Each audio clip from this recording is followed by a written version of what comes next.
আসসালামু আলাইকুম। কী অবস্থা সবার? আশা করছি সবাই অনেক ভালো আছি এবং সুস্থ আছি।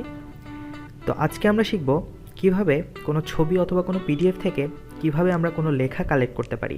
সেটা হতে পারে ইংরেজি লেখা, সেটা হতে পারে বাংলা লেখা, হিন্দি, জার্মানি, স্প্যানিশ।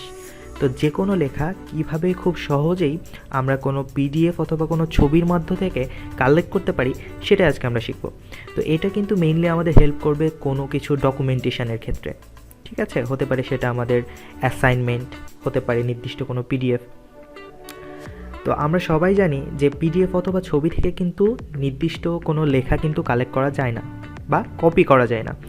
সো ছবি থেকে তো কোনো লেখা কপি করা যায় না, পিডিএফ থেকে কোনো লেখা কপি করা গেলেও মাঝে মাঝে দেখা যায় যে অ্যালাইনমেন্ট ঠিক থাকে না, ঠিকঠাকভাবে কপি হয় না, ঠিকঠাকভাবে সাজানো থাকে না। সো আমরা যদি একটু দেখার চেষ্টা করি, বিশেষ করে বাংলা লেখার ক্ষেত্রে আমাদের এই প্রবলেমটা বেশি হয়। সো আমরা যদি একটু দেখার চেষ্টা করি, ওকে। সো এটা হচ্ছে একটা সিম্পল আমাদের একটা স্যাম্পল পিডিএফ, বাংলার একটা স্যাম্পল পিডিএফ। তো এটাকে আমরা একটি নির্দিষ্ট অংশ যদি একটু কপি করে ফেলি, ওকে। সো এটাকে আমরা কপি করলাম এবং কপি করে আমরা নর্মালি এটাকে আমাদের মাইক্রোসফট ওয়ার্ডে পেস্ট করব। ওকে। সো এখানে দেখা যাচ্ছে যে আমাদের বাংলা টেক্সটটা কিন্তু ঠিকঠাকভাবে কপি হয়নি এবং পেস্ট করার পরও কিন্তু এটা ঠিকঠাকভাবে দেখা যাচ্ছে না এবং ওয়ার্ডগুলো একেবারেই কি বলবো, ওয়ার্ডগুলো একেবারেই যাতা হয়ে গেছে। সো এটা কিন্তু আমরা ইউজ করতে পারবো না কোনোভাবে। সো এই পিডিএফ থেকে টেক্সটটা বের করার জন্য আমাদেরকে কি করতে হবে, সেটা হচ্ছে স্ক্যান করতে হবে।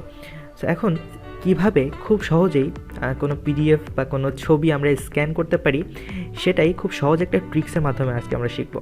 তো ধরে নিচ্ছি আমাদের এই অংশটুকু দরকার। তো এখন সিম্পলি আমরা এই অংশটুকু একটা স্ক্রিনশট করব। স্ক্রিনশটটা সেভ দিচ্ছি, ডান। এবার আমরা দেখতে পাচ্ছি আমাদের স্ক্রিনশটটা কিন্তু হয়ে গেছে, স্ক্রিনশট 1 লেখা। এবার আমরা নর্মালি আমাদের গুগল ক্রোম ব্রাউজার অন করব।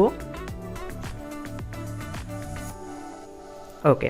সো এরপর স্ক্রিনশট অংশটি জাস্ট টেনে ধরে এনে গুগল ক্রোমের মধ্যে ছেড়ে দিব। গুগল ক্রোম কিন্তু ছবিটা অন করে নিল। এবার আমরা আমাদের মাউসের রাইট বাটন প্রেস করলাম। প্রেস করার পরই একটা অপশান আমরা দেখতে পাচ্ছি, সার্চ ইমেজ উইথ গুগল। অপশানটিতে প্রেস করব। কিছুক্ষণের মধ্যেই ডান পাশে গুগল লেন্স একটা সামারি আমাদেরকে দিবে। সো এখানে 3টি অপশান আমরা দেখতে পাচ্ছি, সার্চ, টেক্সট এবং ট্রান্সলেট।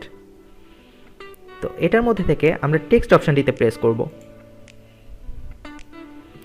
টেক্সট অপশনটিতে প্রেস করার সাথে সাথে আমরা দেখতে পাবো আমাদের যে কাঙ্ক্ষিত টেক্সটটা সেটা কিন্তু এখন কপি হওয়ার জন্য প্রস্তুত। সো আমরা এখান থেকে সিলেক্ট করে, এখান থেকে যদি কপি করে ওয়ার্ড ফাইলে যে আবারও পেস্ট করি,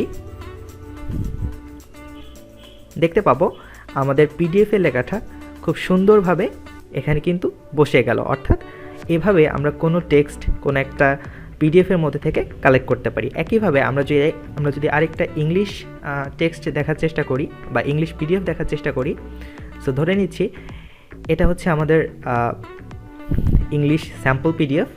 তো এখান থেকে এই অংশটুকু আমাদের প্রয়োজন। সো বাংলার মতোই আমরা এটাকেও একটা স্ক্রিনশট করব। আমাদের কাঙ্ক্ষিত লেখাটুকু আমরা স্ক্রিনশট করলাম, ডান। এবার বাংলার মতোই simply Google Chrome browser on করব, স্ক্রিনশটটা গুগল ক্রোমে নিয়ে আসব, ছেড়ে দিব and normally search image with Google. Okay, একটু সময় নেবে। আচ্ছা, বরাবরের মতোই গুগল লেন্স কিন্তু তার রেজাল্ট আমাদের সাথে শো করছে। এখন এখান থেকে আমরা টেক্সটে যাব, টেক্সটে গেলাম, দেন সার্চে গেলাম। এখন কিন্তু লেখাটা কপি করার জন্য প্রস্তুত।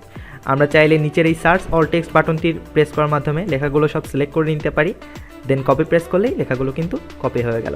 এখন যদি আমরা আবারও আমাদের মাইক্রোসফট ওয়ার্ডে যে লেখাটা পেস্ট করি, দেখতে পাচ্ছি সব অ্যালাইনমেন্ট, সব ওয়ার্ড কিন্তু ঠিকঠাকভাবেই কিন্তু বসে গেছে এবং ইভেন দাড়ি কমা সহ সবগুলোই কিন্তু ঠিকঠাকভাবে ডিটেক্ট করতে পেরেছে।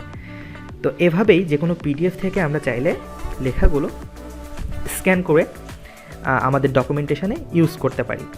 ওকে, আচ্ছা, তো সেক্ষেত্রে আমরা পিডিএফ থেকে লেখাগুলো বের করলাম, এক্সট্রাক্ট করলাম, আমাদের ডকুমেন্টেশনের ক্ষেত্রে ইউজ করলাম। এখন ছবির ক্ষেত্রে আমরা কী করব? ছবির ক্ষেত্রে কিন্তু আমাদের আর স্ক্রিনশট করা লাগছে না। নির্দিষ্ট ছবিটাই আমরা ডিরেক্ট গুগল ক্রোম ব্রাউজারের মধ্যে ছেড়ে দিব, দেন স্ক্যান করব, সার্চ ইমেজ উইথ গুগল অপশানটিতে প্রেস করে, এবং নর্মালি আমরা এটাকে কপি করে ডকুমেন্টেশনে ইউজ করব। আচ্ছা, তো এক্ষেত্রে একটা সমস্যা আমাদের দেখা যায়, আমরা নর্মালি কোনো ওয়েবসাইটে যখন যাই, দেখা যায় যে ওয়েবসাইট হচ্ছে কপি প্রোটেক্টেড করা, অর্থাৎ সেখান থেকে আমরা কপি করতে পারছি না। আমরা রাইট বাটনে প্রেস করলেও কপি অপশানটা আসছে না বা সিলেক্ট করতে পারছি না। তো সেক্ষেত্রে কিন্তু আমরা এভাবে স্ক্রিনশট করে লেখাটা কালেক্ট করতে পারি, আমাদের ডকুমেন্টেশন বা অ্যাসাইনমেন্টের ক্ষেত্রে ইউজ করতে পারি। তো এই প্রসেসটা কিন্তু আমরা চাইলে আবার আমাদের হ্যান্ড রাইটিংয়ের ক্ষেত্রেও কিন্তু ব্যবহার করতে পারি। আরেকটা কথা বলে দিই, এই প্রসেসটা ইংরেজি, বাংলা, জার্মানিজ, জাপানিজ, স্প্যানিশ, হিন্দি, মোটামুটি পৃথিবীর মেজর যে ভাষাগুলো আছে সবগুলো ভাষায় কিন্তু সাপোর্ট করে। ওকে, তো আজকে এ পর্যন্তই। সবাই ভালো থাকবেন। আসসালামু আলাইকুম।